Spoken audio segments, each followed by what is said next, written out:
Assalamualaikum warahmatullahi wabarakatuh. Nama saya Muhammad Andriansa. Saya akan mempresentasikan hasil resum bab 1, bab 3, dan bab 9 dari buku Principles of Management. Bab 1 menerangkan mengelola dan melakukan. Apa yang manajer lakukan? Manajer melakukan berbagai fungsi dalam organisasi, tetapi di antara salah satu fungsi terpenting yang mereka lakukan adalah berkomunikasi dengan bawahan langsung untuk membantu organisasi mereka mencapai dan melampaui tujuan. Peran yang dimainkan manajer. Manajer melakukan 3 jenis peran utama dalam organisasi. Peran interpersonal. Peran interpersonal adalah peran yang mengharuskan manajer untuk berinteraksi dengan sejumlah besar orang, bawahan maupun klien. Hubungan interaksi semacam itu adalah sumber informasi terkaya bagi para manajer karena sifatnya yang langsung dan pribadi. 2. Peran informasi. Peran informasi adalah yang menuntut manajer untuk mengumpulkan, menyusun, menganalisis, menyimpan, dan menyebarkan berbagai jenis informasi. 3. Peran keputusan. Manajer bertanggung jawab dalam keputusan yang bertanggung jawab untuk membuat keputusan atas nama organisasi dan pemangku kepentingan yang berkepentingan di dalamnya. Karakteristik utama dari pekerjaan manajer. Manajer dibebani dengan kewajiban namun tidak dapat dengan mudah mendelegasikan tugas-tugas mereka. Akibatnya, mereka didorong untuk bekerja terlalu keras dan dipaksa untuk melakukan banyak tugas secara dangkal. Singkatnya, fragmentasi dan komunikasi verbal menjadi ciri pekerjaan mereka. Tanggung jawab manajerial. Manajer memiliki tanggung jawab yang dihubungkan dalam 9 jenis aktivitas utama, yaitu perencanaan jangka panjang, mengontrol, memindai lingkungan, pengawasan, koordinasi, hubungan pelanggan dan pemasaran, hubungan masyarakat, konsultasi internal, dan memantau produk dan layanan. Variasi dalam pekerjaan manajerial. Manajer menurut tingkat. Manajer eksekutif berada di puncak hierarki dan bertanggung jawab atas seluruh organisasi, terutama arah strateginya. 2. Manajer menengah yang berada di tengah hierarki, bertanggung jawab atas departemen utama yang dapat mengawasi manajer tingkat bawah lainnya. Manajer lini pertama mengawasi layanan karyawan tingkat melakukan aktivitas sehari-hari di dalam departemen. Bab 3. Sejarah manajemen. Asal mula manajemen. Kita dapat melacak konsep manajemen dari perkembangannya di bawah bangsa Sumeria. Bangsa Sumeria memberikan konsep penulisan dan pencatatan yang memungkinkan ekonomi perkotaan berkembang yang pada gilirannya mengarah pada pendidikan usaha kecil. Pengaruh Renaissance Italia. Perang salib dan berbagai penggambaran membawa pengetahuan baru baik dari masyarakat Muslim maupun Cina. Selain itu ada penemuan kembali perdagangan di seluruh Eropa. Faktor-faktor ini menyebabkan berdirinya Renaissance yang berlangsung awalnya di Italia. 3.3 Renovasi industri. Revolusi industri. Revolusi industri adalah produk dari kombinasi faktor-faktor termasuk pembelajaran dari Renaissance Italia, peningkatan transportasi, evolusi pasar, dan teknologi. 3.4 Manajemen buatan Taylor. Taylor adalah orang yang mengembangkan metode ilmiah ke dalam manajemen. Dia mengembangkan 4 prinsip manajer ilmiah dan gagasan studi waktu. 3.5 Manajemen administrasi dan birokrasi.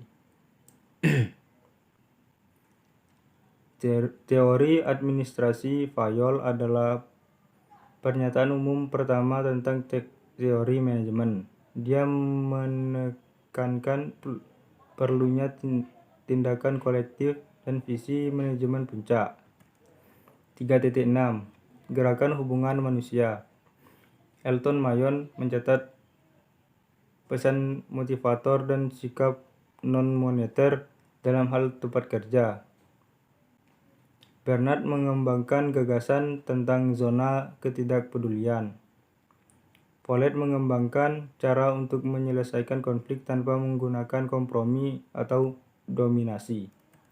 3.7 Kontingensi dan manajemen sistem.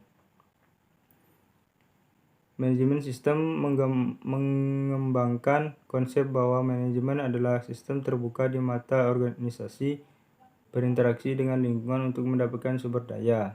Karena organisasi memerlukan sumber daya dari lingkungan, ini membatasi apa yang dapat dilakukan manajer. Selanjutnya, bab 9. Proses manajemen strategi mencapai dan mempertahankan keunggulan kompetitif. 9.1 Manajemen strategis. Manajemen strategis adalah serangkaian aktivitas yang dilakukan manajer perusahaan untuk mencoba menempatkan perusahaan mereka pada posisi terbaik untuk bersaing dengan sukses di pasar. 9.2 Visi dan misi tegas. Visi perusahaan adalah pernyataan umum tentang nilai-nilainya. Pernyataan misi perusahaan lebih spesifik.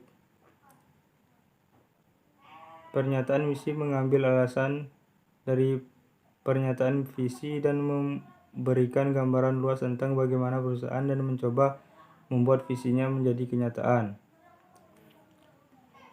Pernyataan misi masih bukan merupakan strategi, tetapi berfokus pada penggambaran produk yang direncanakan perusahaan untuk ditawarkan atau pasar sasaran yang akan dilayaninya.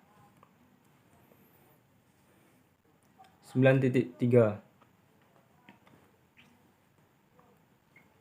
Peran analisis strategi dalam merumuskan strategis. Analisis strategi lingkungan eksternal perusahaan dan lingkungan internal memberikan manajer gambaran yang jelas tentang apa yang harus mereka kerjakan dan juga apa yang perlu ditangani ketika mengembangkan rencana untuk tujuan perusahaan.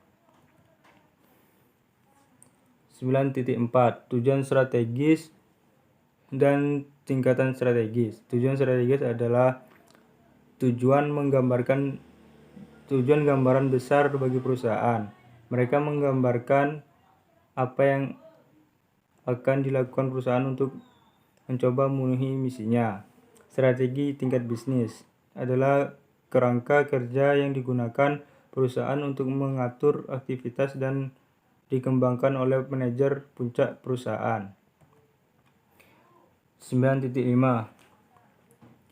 Merencanakan tindakan tegas untuk menerapkan strategi. Rencana adalah keputusan untuk melakukan tindakan tertentu untuk mencapai suatu tujuan.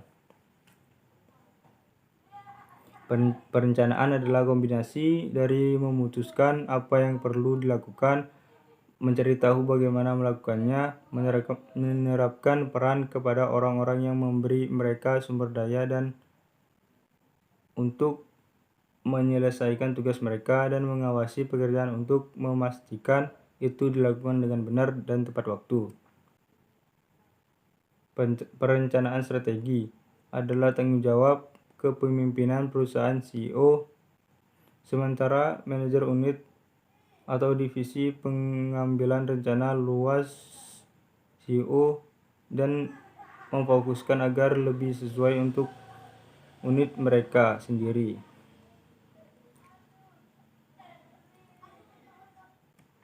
9.6 Mengukur dan mengevaluasi kinerja strategis. Pengukuran kinerja setiap aktivitas yang dapat dilakukan perusahaan dapat memiliki ukuran kinerja yang dikembangkan untuk mengevaluasi keberhasilan aktivitas tersebut. Evaluasi kinerja adalah untuk menentukan apa rencana telah berhasil dan mengidentifikasi setiap perubahan yang mungkin diperlukan. Hal ini dilakukan baik pada akhir dan awal perencanaan strategi karena ketika manajer mengukur aktivitas perusahaan dan kemajuan menuju tujuan, informasi yang mereka pelajari dengan melakukan pengukuran itu menjadi bagian dari analisis yang mereka gunakan untuk mengembangkan rencana dan tujuan yang lebih baik untuk menjaga perusahaan tetap pada puncak untuk memenuhi misi mereka dan meningkatkan kinerja mereka secara keseluruhan. Sekian, terima kasih. Sekian presentasi dari saya. Wassalamualaikum warahmatullahi wabarakatuh.